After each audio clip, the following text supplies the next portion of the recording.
everybody, it's time again to rank all the movies that I've watched this month, horror or horror comedy wise. And some of these movies I've already reviewed, so I won't talk about them for that long. And some of these I have reviews coming out for in the future. And if you haven't seen all my other rankings, check those out because basically these are not only rankings but movie recommendations as well. So you get to find out what movies I think are worth watching or not. And so I think this month we got 26 to talk about, and I will be very brief with each one. Not going to be too vague, but I don't want to, say all my feelings on these movies because this would be a 2-hour video if I really talked about all these movies in depth. So I'm not going to do that. So, traditional worst to best formula here. We're going to go from worst to best, like everybody. 26th, the movie that I could not stand, and it's a movie directed by Umberto Lenzi. Now, this guy directed, supposedly, I don't think he did, but his name's on the film, Nightmare Beach, reviewing that. But this movie, anyways, I'm gonna stop rambling. Ghost House. This movie was just fucking awful. Sorry, it just was. The only thing I remember from it is the song. Are you up? Are you there? Are you there? If you like listening to that song 50,000 times, then this movie is for you. You can listen to that song throughout the whole fucking movie. Are you up? Are you there? Are you there? It has a graphic open, but everything outside of that is dog shit. That song alone destroyed the whole movie for me. They put that fucking thing on loop, and it drove me nuts. Take that out of the movie, it's fine. But that song, whew, fuck, can never watch that movie again. Not even if someone paid me to watch it. Not doing it. So, next up, number 25, I believe, is Mortuary. This movie has, what's his face? Bill Paxton, rest in peace. And the only thing I really liked about this movie was towards the end, Bill Paxton, he gets very wild, and it's entertaining, to say the least. And he's an entertaining killer at the end. He's got like this whole happy birthday to me scenario set up where he's got all these dead bodies lying around for his like wedding that he's setting up. He's like a conductor. He's like listening to music that's not really playing. It's just a weird scene that really like amplified the film for me, but still this low in the movie. Like everything else was shit, but that one scene alone kept it from being the bottom of this list. That raised it up just right above Ghost House because everything else was just kind of painful to get through. It's very bad. You got Christopher George, and then you got that lady from Pieces, Bastard. That's the only two people that I recognized. So, there was one line I wrote down. So the line was, "The lights aren't on." The lights aren't on, and the guy's like, "Well, maybe it's just the wind." Did I hear that right? That makes no fucking sense at all. The lights aren't on. Maybe it's just the wind. Okay, so the wind knocked out the power? Is that what you're trying to say? Okay. It's got a bizarre ending too, so I'll give it that. Alright, next up is Beyond Re-Animator. This movie was dog shit. The first 2/3 are almost unwatchable. Piss poor acting. Just did a review for it. An embarrassing sequel. It does not need to exist. I will pretend it doesn't exist because it has no meaning or reason to exist. So fuck that movie. Alright, just poorly made, poorly written, poorly acted. It's got an entertaining third act, but it's just a redundant film. It does not need to be here. So Beyond Re-Animator, this is where you'll be. All right, this low, number 24. Number 23 will be the first movie that I think Demi Moore was a part of, and that is Parasite. No, not the movie that just got nominated or won the Oscars, the South Korean film. The original Parasite in 1982 with Demi Moore. We got like this slow-mo laser gunfight. It's like set in the future, but it's like the 90s, and everyone in the 90s, according to the writers in the 80s, were going to have laser guns and flying cars, and that never happened. There's like a weird rape fantasy going on in the beginning.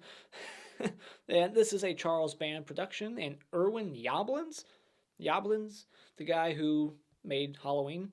And you got Stan Winston effects, and this movie was very blah. Like, it's not good. It's not very good at all. It just had little moments that entertained me, but Stan Winston effects, decent. Very weird opening, and not much else to say. So, number 22 will be Body Cam. This is a movie that I already reviewed. It was kind of boring. Acting was fine. Some of the performances were a little subpar, some weak acting here and there. You have Alex Wolf, I want to say, his brother in this movie. The guy from Hereditary, his brother is in this one. And it's funny because I didn't know that going in. And like throughout the whole movie, I just kept saying to myself, like, dude, this guy looks and kind of sounds exactly like Alex Wolf. And then to find out that he was the brother made total sense.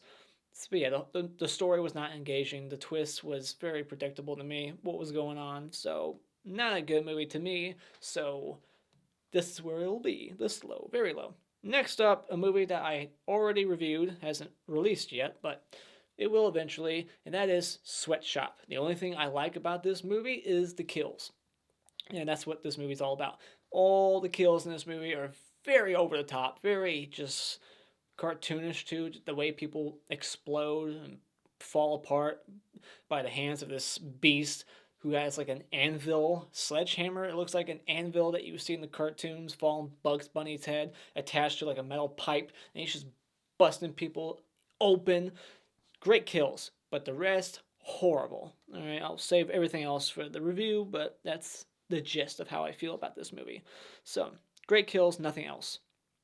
Number 20 will be Clue. This is a horror comedy that came out in 1985, it says here, and this movie has multiple endings, which I thought was unique, and I like that it has a lot of things in it that are like little things from the game where they have like these boxes, and each box has like each of the murder weapons, like the rope, the knife. I thought all that stuff was kind of cute. And then all the characters are named after the game piece characters in the game. All that stuff was silly, but it's not really that funny. The movie does not succeed as being a comedy. I don't think I laughed at all, and it has a good cast in it, but yeah, the humor was not working, and I didn't care for who the killer was. Like, there's 3 different endings, and I don't care who the killer is because I didn't give a shit. The whole movie was just not that good to me. So if it was funnier, it would be way higher up, but it was not funny to me. Number 19 will be Disturbing Behavior. So this is a late 90s horror movie about all these jocks and high school kids getting this disease thing. There's some kind of disease where they go crazy, but it's like a bad side effect of some experiment that the teachers are doing. I forget. It's been a while since I've seen it. So, yeah, when they get horny, they start like getting extra pissed off or something. And it's got Katie Holmes and Nick Stahl. It's got a dumb premise, to be honest. I didn't care about the premise. The ending sucked too, and it's so 90s. The soundtrack, it's so incredibly 90s. And you got this poorly written character arc with this couple in the movie. They just somehow end up together in the end. You don't buy it at all how they got there. There's some boobs, but that's about it. That's about all the positives I can say about that movie. So, I like the open though. This chick's like blowing this dude, and all of a sudden he just snaps her neck out of nowhere. You're like, what the fuck?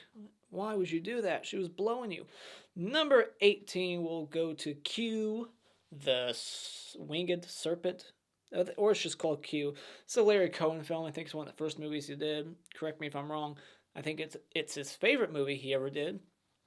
And it has an interesting story about how it was made and why it was made. Like, Larry Cohen was about to make this other movie, but then he got like fired, so he just quickly wrote this movie in like 6 days and shot it in New York. And it kind of shows. But the acting in this movie, surprisingly, not that bad for how weird and silly this movie is and how shitty the effects are at times. The monster bird that comes in, the way it like attacks the victims, they look like robot chicken claymations. It's just weird, the effects, and it's just laugh out loud funny. That whole third act in the Chrysler building, I think it's called, the building in New York City. So yeah, that whole third act was just pretty funny. And you got the guy from The Stuff, Michael Maria.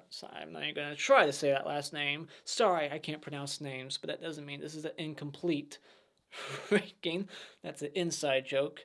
You don't get that. Someone said recently that because I couldn't pronounce a name right, therefore the review was incomplete. So that's why I said that. But whatever, fuck you.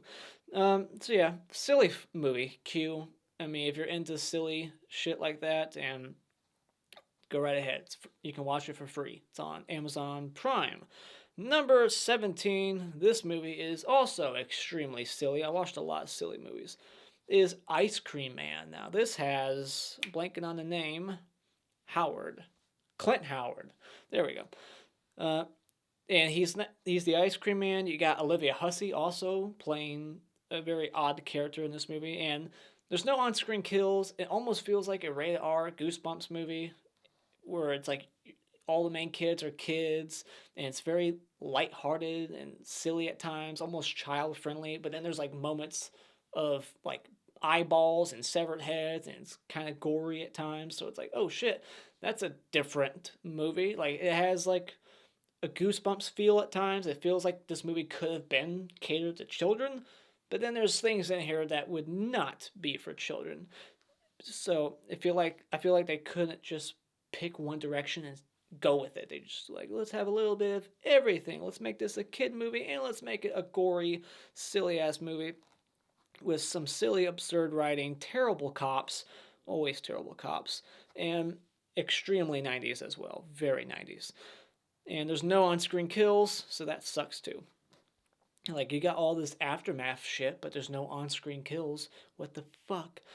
And number 16 will go to Howl. This is a movie about werewolves, in case the title didn't already suggest that. Yes, it's about werewolves, except these werewolves are all CGI for the most part. There's moments of practical effects, but when you get like these close-up shots of their face, the eyes and the face, it just looks awful at times. And all the kills, again, are off-screen, and it's lame. I wanted some on-screen kills because they set these werewolves up to be brutal. Like, they're tall, they walk on their legs. They're not like other werewolf movies where they're on all fours and they're smaller. Like, these are giant, like, bad moons, not zombies, werewolves. So they could have done a lot more damage. I wish we could have saw more. And number 15, about over halfway there almost. Sometimes they come back. This is a made-for-TV movie. It's based off a Stephen King book, I think. And this has Tim Matheson, who was just recently in that Child's Play remake in the opening. And this was directed by Tom McLaughlin. McLaughlin from who directed Jason Lives, great movie. And this just has like the typical bullies that you would see in every Stephen King book or movie adaptation. There's always the bullies, the 1950s bullies with the leather jackets, and they smoke when they're too young to do it. And they just have this sports car that has like flames on it. They think they're so cool, and then they get hit by a train and die, and they come back years later, like, because they need revenge on this kid. It's like, revenge? You got what you deserve. There is no revenge, bitch. So yeah. Oh my god, there's this punk in the movie, and he laughs way too much. He has that silly ass laugh like a hyena, and you just want to punch him in the face every time he laughs, and he does it way too much in the movie. Number 14 will go to The Evil. This came out in 1978. This has Troutman from Rambo. It's nice to see him playing somebody else besides Troutman. This movie is basically like Poltergeist, except it's rated R. And I feel like they could have went darker in it. Like, I wish it would have been a little bit more darker. But it's basically just a generic haunted house movie, except somewhat entertaining. It's not bad. I mean, I can recommend watching all these movies. Like, these are movies that I could recommend from, like, 20 up or the last couple up. These are all fine. It's the bottom, like, 5 or 6 or 7 that are just bad. I wouldn't recommend watching those ever. So,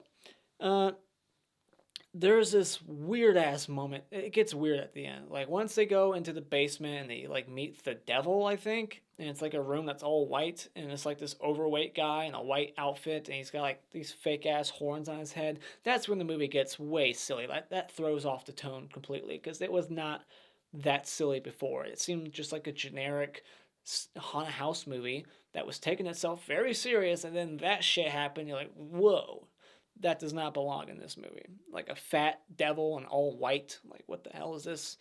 So, yeah. Next movie, number 13, we got The Relic. This is a 90s, late 90s creature feature with Stan Winston effects. This movie is a bit slow. It could have been tightened up a bit, but I like the unique creature design when you do see it, especially towards the end. It's like ripping all these SWAT members apart, limb from limb. Some cool aftermath gore, some good humor sprinkled throughout. You got Tom Sizemore playing an interesting character. He's like superstitious and everything. The movie is a little too dark cinematography wise. I just could barely see what the hell was going on throughout most of it. And it's got this actress who looks identical to the character in The Incredibles. I wouldn't be surprised if when they were making The Incredibles, they modeled that character after this woman because she looks exactly like her. It's not her. I looked it up. It's not the same actor or actress who plays the Incredibles chick. Next up, we got a movie that I am currently already reviewed. I'm not sure if it's up by now when this gets uploaded, but it's got John Saxon in it, and it's called Nightmare Beach, Welcome to Spring Break. Now, this is a good example of a so bad that it's good, pure 80s cheese movie where it's silly as hell. You got a not helicopter, what the fuck am I thinking? A motorcycle riding killer who has an electric chair attached to his motorcycle, and he just picks people up, he electrocutes them. That's his method of killing, is electrocution, however he can, whether it's his bike or some cord in an elevator. He burns people alive also, and the effects are pretty, dated, but awesome at the same time. They're not lame electrocution kills like and they just fall down. Like, no, they ignite, they spark, they inflame, like all in flames. They just melt. Awesome shit. And I like that the killer has like his own theme song every time he's on screen. And I like John Saxon in the movie, of course. And you got Michael Parks as well. So I got a review coming out for that. So if you haven't watched it already, if it's not up yet, check it out once it is up. I don't know when it'll be up. These are all pre-recorded things, so I never know what's up yet or not. So next up, another movie I recorded a review for. It's not up yet. I know that. And that is The Furries. I almost said Furies. Furries, right? This is a Shudder movie that came out last year, and it's about 6 women waking up in the woods, and there's 6 monsters, and each, well, not real monsters, but, beast. I think that's what they're called. These 6 masked people, and they each are assigned a woman to protect, and if their woman gets killed, their heads explode. Interesting, right? Very great gory ass kills in this movie. It's all about the kills. This is for gore hounds. Some great inventive kills that I really liked, and just a really fun concept. And I like the mask that all the killers wear. They have all different masks and different weapons that they use.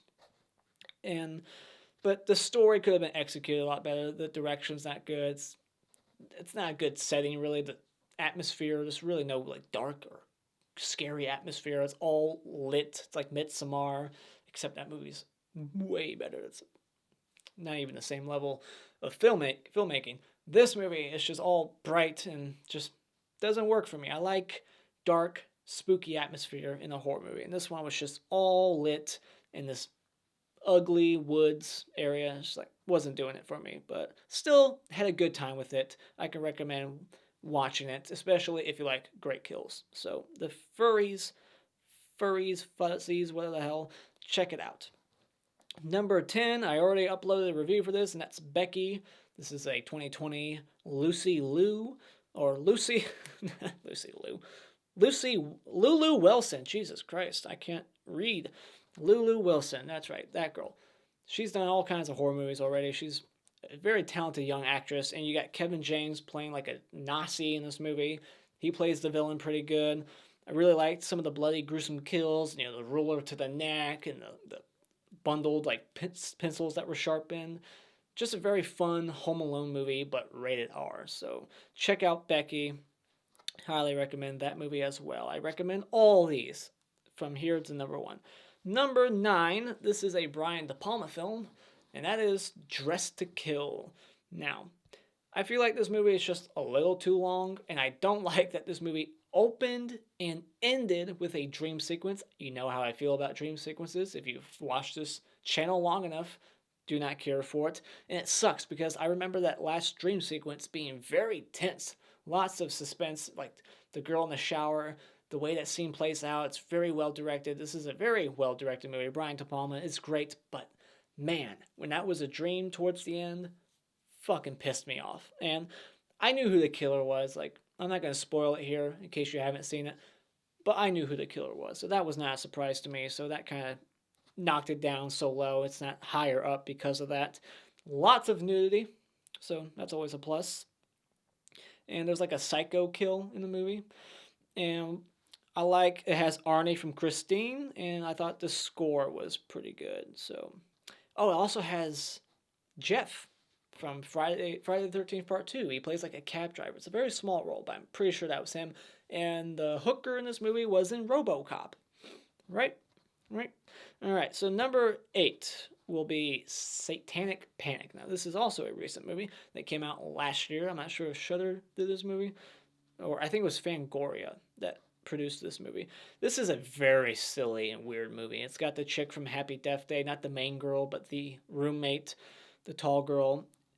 My only issue with this movie really is, A, the ending wasn't as, like, big as I wanted it to be. It's not, like, so climactic and, big crescendo at the end where it's just getting bloodier and crazier. It just kind of peters out at the end, like, oh, that's how it ends? Man. Just a very meh ending, and then it wasn't really that funny. Like, it's silly. Lots of things are silly in this movie. But I wasn't, like, laughing out loud like I wanted to, because this movie was kind of hyped for me, especially when you read, like, the quotes on it. It's like, it's funny as hell. It's like, not really. But there's some good gore, some good bloody, like, City of the Living Dead moments in it. If you've seen that movie, you know what I'm talking about. There's a scene in here that's very City of the Living Dead, Fulci. AJ Bowen's in it also, so it's nice to see him. And then number 7 will be Splinter. Now, this is a movie I've already seen, but watching it again so many years later, it was like I was watching it for the first time again.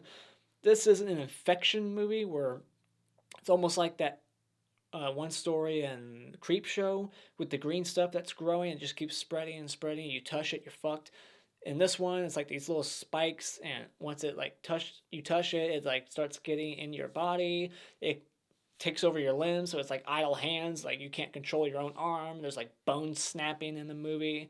Really gruesome stuff. A very creative creature in the movie. Like once the stuff like attacks one victim, it like fuses with another victim. They like do like a Transformers thing that like build together and shit. It's awesome, very awesome.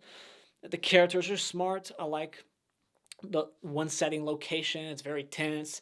I like the characters. You're rooting for them. Even the dipshit bad guy, like it's like one bad thing after another. Like they get kidnapped, they're being held hostage, and then they just get thrown into this shitty situation with this like infection thing, this whatever it is. I don't think they ever come up with a name for it, but yeah, whatever this thing is, the Splinter thing, whatever. That's just another bad thing to add to their day. So, number 6 will go to a 2020 movie. I did not review this one, but Gretel and Hansel instead of Hansel and Gretel, like it's usually called, right? This movie, the biggest things I liked about it was just the way it looks. This has great atmosphere and cinematography and beautiful visuals, just left and right. And I like the witch actress, the actress who plays the witch. I thought she was very good in that role. And you even got the little girl from It, the recent movies, who plays Beverly. But the little boy, I felt his acting was very weak. I did not like his performance. I didn't like his character really at all because of his performance. In the story overall, even though it's not the same almost at all, I don't think. I'm not too familiar with the Hansel and Gretel story. I like that this one's different than it, but it's really not that interesting. Like, I didn't find the story interesting and what was going on. I was just kind of like mesmerized by how the film looked. Wasn't really invested in the story and characters. I was like, wow, this looks good. Number 5, we'll go to an 80s throwback movie, and that is The Barn. This movie even has like a gritty 80s filter applied to it on purpose. And it has this opening where a child is killed. So, like that, you got Ari Lehman, the guy who played Jason in the original Friday the 13th, as the boy at the end, and Linnea Quigley. So, you got horror alumni in here. And so, this movie is just purposely checking the boxes. It's a callback, it's paying homage to the 80s. They have like the token black guy. He dies first. What a surprise. And nudity, sex, intense, just people camping out in the woods. There's a barn, and you got these 3 killers from hell that all look kind of cool, especially the pumpkin one with like the the flames in his eyes. And was this movie dubbed? The acting's bad, and I feel like maybe it was on purpose because it's trying to throw back, like again, a callback to all those bad acted, cheesy 80s movies. This one's also badly acted. So I'm not sure if that was a style choice. Like, hey, give me your worst performance because the acting in this movie is bad. But I remember it seeming like it was dubbed, some of the people in this movie. But maybe I'm just on crack. So really had fun with that. Great kills, great practical effects for such a small budget. And number 4, we'll go to a very, very weird movie. You want to see a weird movie that's uncomfortable at times and it just makes you go, what the fuck? Watch Excision. This movie came out in 2012 by Richard Bates Jr., who wrote and directed this. This movie is just an acid trip. It's got all these weird dream sequences in it. This chick who just is obsessed with becoming a surgeon, is dreaming about blood orgies and things like that. Just blood and naked people on top of each other, some of them dead, I think. Just weird shit. You got John Waters in here, the guy who, directed all kinds of films, and I'm not going to go through them all, but you might recognize him from See the Chucky as well. He's got the same mustache, and he plays a priest. And just her little prayer sessions where she's praying to God, like, I'm going to have sex. I hope you won't get too mad, but I heard you have to forgive me, so that's kind of cool. And if you could kill my mom, that'd be nice. And, don't make it too painful, but a little pain never hurt nobody. So if you want to make it a painful death, go right ahead. Like, just the shit she was saying, the shit that happens in this movie, it's so crazy, and that's why it's so high up. It's horrendously disgusting at times, too. And I won't spoil what those things are. So just check it out. It's a blast. I really liked it. So number 3, we'll go to an Italian horror film, and that is The New York Ripper. This is a Fulci film, and this one just has gratuitous nudity, probably why it's so high up. Like live porn. People watching people have sex on stage. I never knew that was a thing. Was that ever a thing? Like in New York, I think this movie's in New York. They just go to a theater, not to watch porn on a screen, but to actually watch people have sex in front of them. Very odd. Never knew that existed. You got like foot jobs in here, people putting their foot on women's vaginas. It goes there. It's very odd. It's very Italian. You got a killer in the movie who quacks like a duck on the phone. You heard me right. If you haven't seen the movie, the killer quacks like a duck on the phone when he's calling people. It's an investigation movie. I feel like that's a trend with a lot of these like giallo slasher Italian movies where it's just always somebody investigating. It's always about cops. It's always about like a journalist or some shit. And that's what's going on here too. I just like the fact that the killer quacks. Whack, whack. And some gruesome kills also. So I really enjoyed it. That's why it's so high up. Number 2, and this would probably be number 1 if I didn't already know the twist in the movie, and that is Orphan. I really dug the hell out of this movie. I already reviewed it. Check that out. I just really liked the actress who played not only the mom, Farrah Farmiga, she's tremendous in this movie. She really carries the film, and just you really root for her. But the actress who plays the little orphan, I thought did a really good job playing an intimidating little girl. Like, even though she's little, she's kind of intimidating. How smart she is, the things that she comes up with, her planning. She's very maniacal, crazy, just a crazy bitch. I like the twist, but the only thing that I did not like about this movie is the father, played by Peter Sarsgaard, I want to say. He is way too skeptical and way too idiotic that it just almost hurts the movie because you're just so pissed at his character that when, spoiler alert, he dies, you're just like, good riddance, dipshit. I do wish that they would have at least redeemed his character, like have him have that moment of realization, like, oh fuck, my wife was right, and then have him find out also that, the twist, shit, I don't want to spoil it. He should have found out the truth. Let's say that. He should have found out the truth before he died. Have some kind of redeeming moment where he can apologize to the wife before he gets dispatched. But he doesn't. He just dies an ignorant jackass. So, yeah, good riddance. Number 1, It Comes at Night. This movie is kind of relevant to today because the premise of this movie is, there's a disease out there and everybody's wearing these masks and they're quarantining themselves in the woods, and they don't trust other people. Get away. Very much like today. People just freaking the fuck out, putting masks on. If you don't have a mask, they yell at you, they shame you, throw stones at you. Not really, but you know what I mean. Just people becoming mask holes. That's the new term I'm hearing. If you're an asshole about wearing masks, you're a mask hole. But this movie has really good acting. It's got great tension. It's got like a Hereditary-like score that I really appreciated. And I like the ending. It's so dark. It's got the actress from The Lodge. And yeah, it's very fitting for today's environment. There's a lot of dream sequences, and if I rewatched it, maybe they would make more sense, or maybe they're important. I don't know. This is one I'm going to rewatch because I really liked it. And it's not a movie that you should only watch once. I feel like there's some things left open. It's kind of ambiguous. Like, was this person infected the whole time? Were any of them infected? It doesn't really tell you. There's some things that you can kind of just figure out on your own and piece together.